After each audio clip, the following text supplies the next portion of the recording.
அதன் உச்சத்தில் முகலாய பேரரசு காபூலில் இருந்து வேறு எந்த 2 பகுதிகளுக்கு பரவியிருந்தது? ஏ. குஜராத் மற்றும் தென்னிந்தியா. பி. கேரளா மற்றும் சிந்து. சி. குஜராத் மற்றும் சிந்து. டி. குஜராத் மற்றும் கேரளா. சரியான பதில் சி. குஜராத் மற்றும் சிந்து. அக்பர் மற்றும் அவுரங்கசீப் போன்ற வலிமையான மன்னர்களின் காலத்தில் முகலாய பேரரசு மேற்கில் காபூல் முதல் குஜராத் மற்றும் சிந்து வரை பரவியிருந்தது. இந்த பகுதிகள் முகலாயர்களின் வர்த்தகம் மற்றும் இராணுவ வலிமைக்கு மிக முக்கியமானதாக இருந்தன. சமண நிறுவனங்களுக்கு வழங்கப்பட்ட நிலத்திற்கு பயன்படுத்தப்பட்ட சொல் எது? ஏ. வெள்ளன் வகை வெள்ளன் வகை. பி. பள்ளிச்சந்தம் பள்ளிச்சந்தம். சி. பிரம்மதேயம் பிரம்மதேயா. டி. தேவதானம் தேவ்தானா. சரியான பதில் பி. பள்ளிச்சந்தம் பள்ளிச்சந்தம். சரியான விடை. சோழர் காலத்தில் சமண சமய நிறுவனங்களுக்கு கொடையாக வழங்கப்பட்ட நிலங்கள் பள்ளிச்சந்தம் என்று அழைக்கப்பட்டன. இது அக்கால அரசர்கள் பிற மதங்களின் மீது கொண்டிருந்த சகிப்புத்தன்மையைக் காட்டுகிறது. முதல் தொகுதி தானியங்கிகள் எந்த 2 நகரங்களுக்கு இடையில் ஓடின? ஏ. பெர்லின் மற்றும் ஃபியூர்ஸ். பி. பெர்லின் மற்றும் நியூரம்பெர்க். சி. பாரிஸ் மற்றும் பெர்லின். டி. நியூரம்பெர்க் மற்றும் ஃபியூர்ஸ். சரியான பதில் டி. நியூரம்பெர்க் மற்றும் ஃபியூர்ஸ்.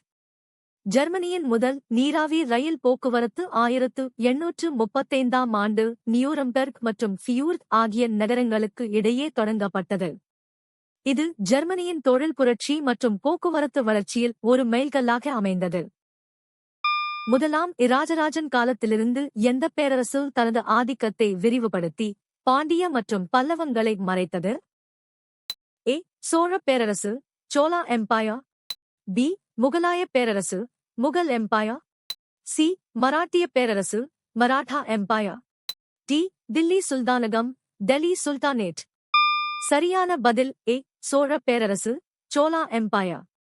சரியான விடை ஏ. சோகஸ்மெலி முதலாம் இராஜராஜன் கிபி 985 அரியணை ஏறிய பிறகு பாண்டியர்களையும் பல்லவர்களையும் வென்று தென்னிந்தியாவில் ஒரு பெரும் பேரரசை உருவாக்கினார்.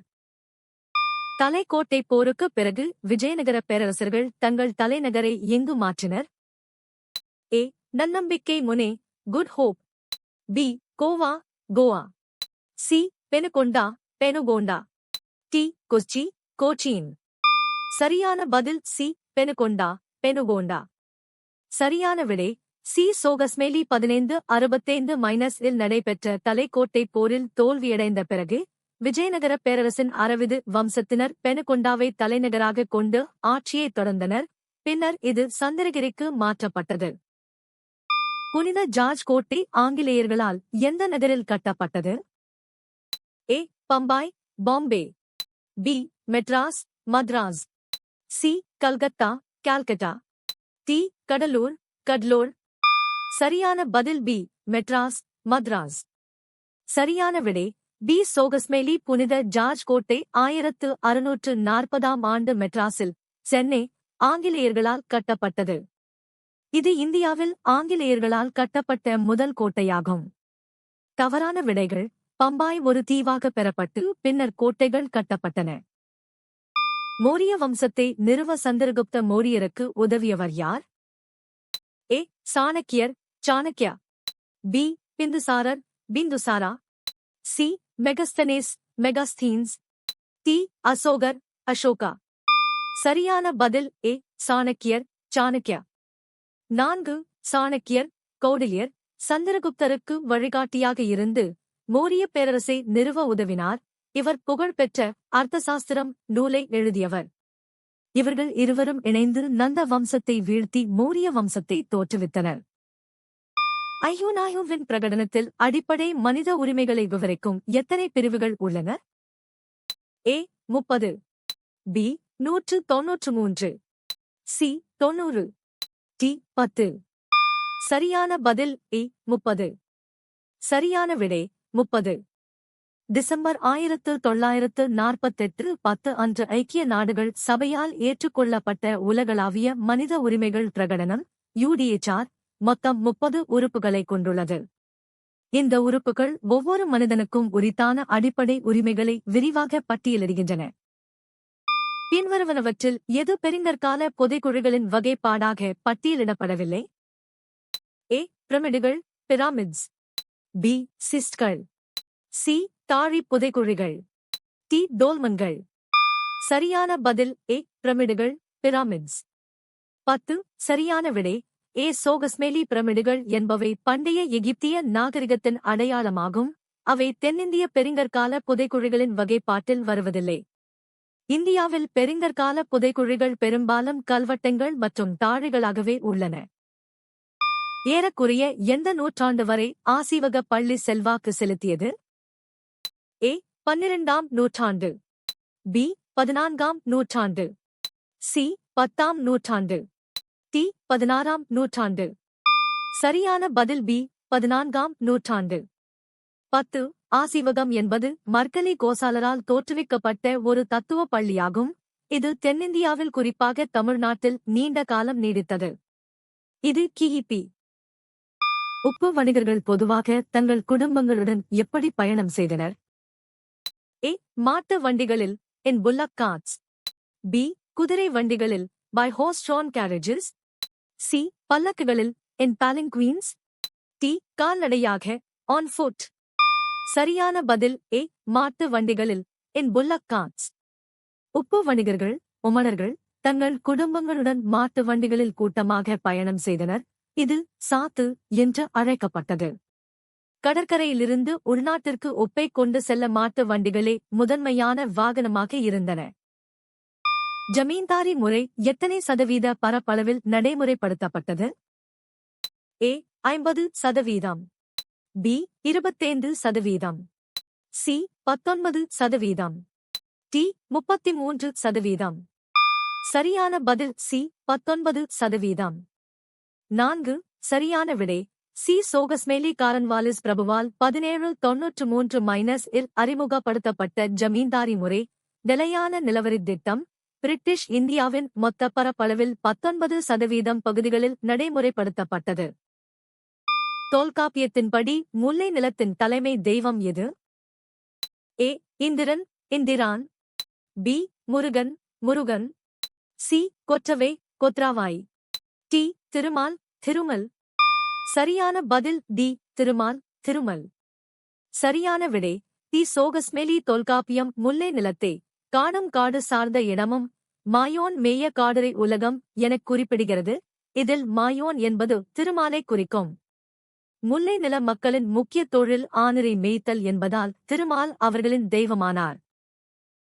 ரஃபேல் கியூபி 1483 முதல் 1520 வரை யார்? ஏ. ஒரு பிரபலமான விஞ்ஞானி. பி. ஒரு சமகால மறுமலர்ச்சி கலைஞர். சி. ஒரு முக்கிய அரசியல் தலைவர். டி. ஒரு இடைக்கால தத்துவஞானி. சரியான பதில் பி. ஒரு சமகால மறுமலர்ச்சி கலைஞர். சரியான விடை ரஃபேல் இத்தாலிய மறுமலர்ச்சி காலத்தின் மிகச்சிறந்த ஓவியர்களில் ஒருவராக கருதப்படுகிறார். இவர் லியோனார்டோ டா வின்சி மற்றும் மைக்கேலேஞ்சலோ ஆகியோரின் சமகாலத்தவர் ஆவார். போஜர் தனது ஆட்சியின் போது எந்த சவாலை உறுதியாக சமாளித்தார்? ஏ. பஞ்சம் ஃபமைன். பி. உள்நாட்டு கிளர்ச்சிகள் இன்டர்னல் ரிபெலியன்ஸ். சி. பொருளாதார மந்தநிலை எக்கனாமிக் டிப்ரெஷன். டி. அரேபியர்களின் அச்சுறுத்தல் தி அராப் மேனிஸ். சரியான பதில் டி. அரேபியர்களின் அச்சுறுத்தல் தி அராப் மேனிஸ். 1. பிரதிகார வம்சத்தைச் சேர்ந்த போஜர் சிந்து வழியாக வந்த அரேபியர்களின் ஊடுருவலை தடுத்து நிறுத்தி வடிந்தியாவை பாதுகாத்தார். 2. இவரது வலிமையான இராணுவ நடவடிக்கை அரேபிய அச்சுறுத்தலை முறியடித்தது. தத்துவஞானி கன்பூசியஸ் தொடர்பாக குங் என்ற பெயரின் பொருள் என்ன? ஏ. சீர்திருத்தவாதி த ரிஃபார்மர். பி. அறிஞர் த ஸ்காலர். சி. குரு த மாஸ்டர். டி. பயணி த டிராவலர். சரியான பதில் சி. குரு த மாஸ்டர். சரியான விடை கன்பூசியஸின் இயற்பெயர் குங்குட்சு ஆகும். இதில் குங் என்பது அவரது குடும்பப் பெயரையும் குட்சு என்பது குரு அல்லது ஆசிரியர் என்பதையும் குறிக்கிறது. அவர் சீன வரலாற்றில் மிகச்சிறந்த தத்துவஞானியாகவும் போதகராகவும் கருதப்படுகிறார். திப்புவின் குடும்பம் எங்கு அனுப்பப்பட்டது? ஏ. கல்கத்தா கால்கட்டா. பி. வேலூர் கோட்டை the fort of Vellore. C. Pune, Poona. D. Surat, Surat. சரியான பதில் பி. வேலூர் கோட்டை, த ஃபோர்ட் ஆஃப் வேல்லோர். 6. சரியான விடை பி. சோகஸ்மேலி. 1799 இல் 4ஆம் மைசூர் போரில் திப்பு சுல்தான் இறந்த பிறகு அவரது குடும்ப உறுப்பினர்கள் ஆங்கிலேயர்களால் வேலூர் கோட்டையில் சிறை வைக்கப்பட்டனர்.